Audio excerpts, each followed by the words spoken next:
సావిత్రిబాయి పుల్లే foundation ఆధ్వర్యంలో భారతదేశానికి 79 సంవత్సరాల తర్వాత ఆగస్టు 15 జరగాల్సినటువంటి ఈ స్వతంత్ర వేడుకలను మేము 2 తారీఖు నాడు చేసుకోవడానికి కారణం ఒకటే. 15 తారీఖు నాడు దేశమంతా చేసుకుంటుంది. ముందుగా ఈ బాల కార్మిక నిర్మూలన కోసం, ప్రత్యేకంగా బాల కార్మిక నిర్మూలన కోసం, అదేవిధంగా స్వర్ణయుగంలో స్త్రీ పాత్ర సంరక్షణ కోసం ఈ ఏర్పాటు చేసినటువంటి ఈ సమావేశంలో దేశభక్తి జన్ అవార్డుతో 36 మంది ఈ తెలంగాణ రాష్ట్రంలోని ప్రముఖులను సన్మానించడం జరుగుతుంది.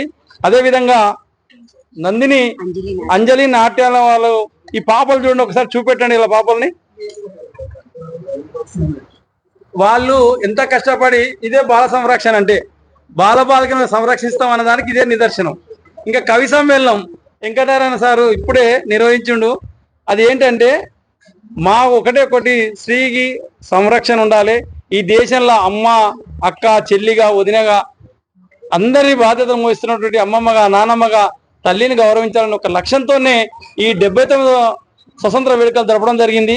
ఇంకా అశోక్ గారు సింగర్స్తోన అద్భుతమైన పాటలు పాడించారు. దేశభక్తి పాటలతోన ఈ రాష్ట్రంలోని, ఈ దేశంలో 135 కోట్ల మందికి ముందుగా సావిత్రిబాయి పుల్లే ఫౌండేషన్ ఆధ్వర్యంలో స్వతంత్ర దినోత్సవ వేడుకలను మేము తెలియజేసుకుంటున్నాం.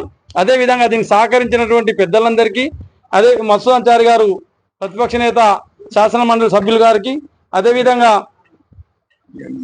వి హనుమంతరావు గారు మాజీ రాజ్యసభ సభ్యులు గారు, డాక్టర్ నామోజీ లక్ష్మణాచారి గారు, ఉప్పు సత్యనారాయణ గారు, నాగుల శ్రీనివాస యాదవ్ గారు, వీళ్ళందరికీ సావిత్రిబాయి పుల్లే ఫౌండేషన్ ఇక్కడ వచ్చిన ప్రముఖులందరికీ కూడా శుభాకాంక్షలు తెలియజేసుకుంటూ, మిత్రులారా ఒకటే దేశభక్తి జన్ అవార్డు 36 మంది ప్రముఖులకు ఇచ్చినాం.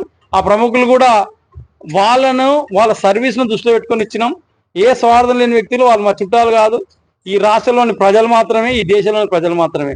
ముందుగా మీడియా మిత్రులకు కూడా ఒకటే ఒక విషయం ఏంటంటే, మీకు కూడా స్వతంత్ర దినోత్సవ వేడుకలు జరుపుకోవాలని, మంచిగా అందరం ఏ కష్టం లేకుండా జీవించాలని కోరుకుంటూ థ్యాంక్ యూ.